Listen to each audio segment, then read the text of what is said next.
The rain was still falling when the screams began.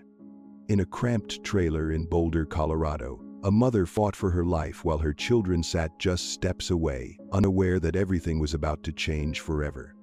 What started as another argument in a broken marriage ended in a crime so devastating it shattered a family and exposed the terrifying truth of domestic violence.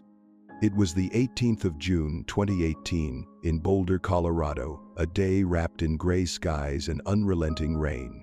The downpour had turned the dirt roads of the Ponderosa Mobile Home Park into thick, clinging mud, while low-hanging storm clouds pressed down like a weight on the already suffocating air.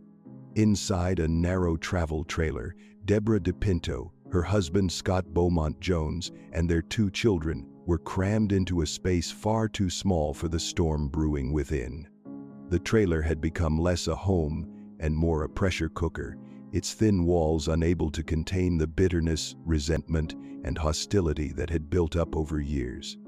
What once began with shared dreams and love had long since curdled into a toxic routine of arguments, manipulation, and exhaustion. The warmth that once bound them together was gone, replaced by an atmosphere so thick with contempt it felt almost physical, inescapable, and ready to ignite. Inside, the air was heavy, thick with unspoken words and unresolved tension. The walls, once meant to offer shelter, now felt like the barriers of a cage, trapping them in a relationship that had become nothing but a slow-burning disaster. Their teenage daughter, fully aware of the toxic energy, had sought refuge in the family car, hoping a little distance would bring her even a moment of peace. Meanwhile, their 11-year-old son stayed inside, unaware or perhaps unwilling to admit just how close everything was to collapsing. That evening, as the rain continued to fall, preparations were underway for the children to visit their grandparents for a short vacation. It was supposed to be a welcome escape from the constant fighting, the unbearable tension, and the overwhelming unease that defined their home life. For the children, leaving even for a little while was a relief. For Deborah, however, the trip meant something much deeper. It wasn't just about giving the kids a break from the chaos. It was her chance to finally free herself from Scott Beaumont Jones, to end their toxic marriage for good. She had made up her mind. Once the children were safely away, Scott would no longer be welcome in the trailer. His presence had become suffocating, a living reminder of years of pain, betrayal, and disappointment. Scott could sense the shift. He wasn't blind to how she had pulled away, how her patience had worn thin, how she no longer participated in their endless cycle of fighting and forced reconciliation. This time felt different. Once the kids were gone, Deborah would cut him out completely. There'd be nothing tethering him to their home. The thought of being discarded filled him with dread. That fear twisted inside him, mutating into desperation. On the 18th of June 2018, a surveillance camera at the mobile home park captured a heartbreaking chain of events that would later become critical evidence in a tragic case. Deborah's 3-year-old daughter was seen getting into a nearby car, trying to escape her parents' relentless arguing. Deborah walked toward the communal laundry room, Scott close behind. She wanted to ensure her kids had clean clothes packed before leaving for the airport, but Scott wasn't finished with their argument. Due to recent thefts, the park owner had installed a hidden surveillance camera disguised as a pack of chocolates. While it didn't capture the inside of the laundry room, it recorded the audio as their argument escalated. What began as another shouting match spiraled out of control.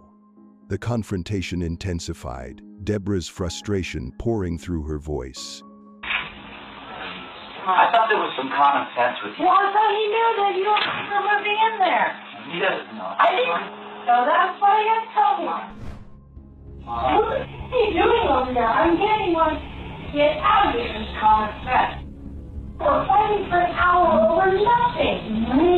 I'm done. Then came the sound of a struggle, followed by her desperate cries for help. The audio grew muffled, as if she was being silenced. For 47 unbearable minutes, the only sounds were Scott's heavy breathing and the pacing of his footsteps. You make me feel terrible. Get away from the door.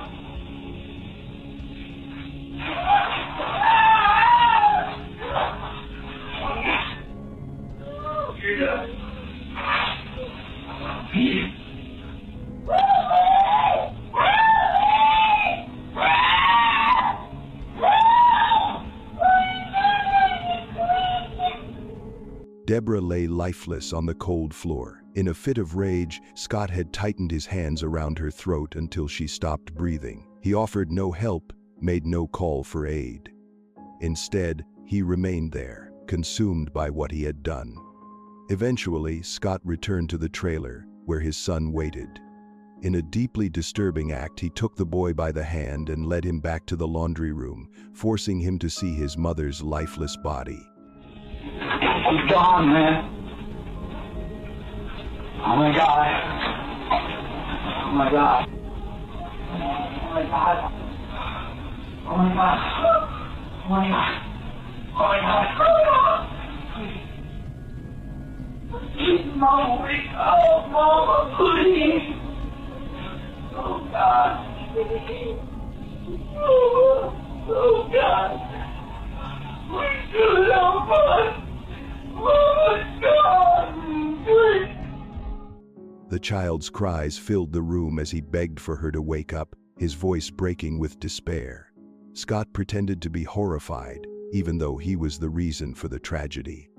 Moments later, Scott handed the phone to his son, instructing him to call 911. Deputy Mike T. was first on the scene. He found Scott crouched over Deborah's body, playing the role of a grieving husband.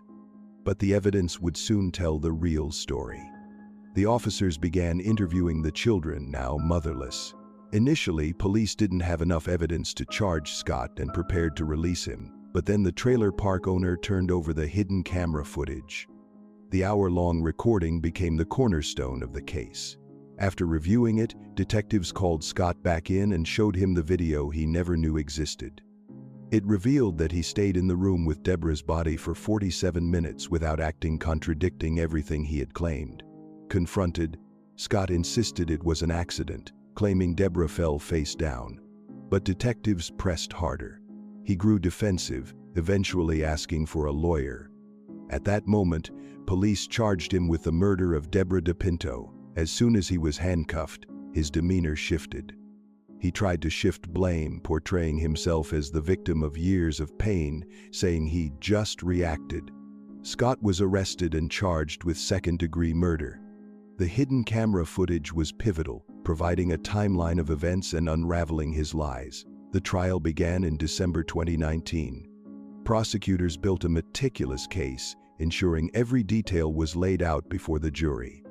The most damning piece of evidence was the surveillance footage, played in a silent courtroom as jurors watched Deborah's final moments. Gasps echoed as they heard her pleading for mercy. Witnesses described the volatile marriage, the arguments, the tension, the emotional damage. Experts explained that strangulation was never an accident. It required intent and conscious effort. Scott sat emotionless throughout, offering no sign of remorse. The jury deliberated carefully but swiftly. Scott was found guilty of second-degree murder and child abuse. Justice was served, but it could never bring Deborah back. Her children were left to grow up carrying the unbearable weight of that night, a trauma carved into their lives forever. For Deborah's family, the verdict was justice but not closure. No sentence could ever undo the pain of losing her. Her death became a chilling reminder of how quickly domestic disputes can turn into tragedy. In the years since, her story has been invoked by advocates fighting to break the silence around domestic violence, urging people to recognize the warning signs before it's too late. Deborah's legacy is no longer just a tragedy, it is a call to action.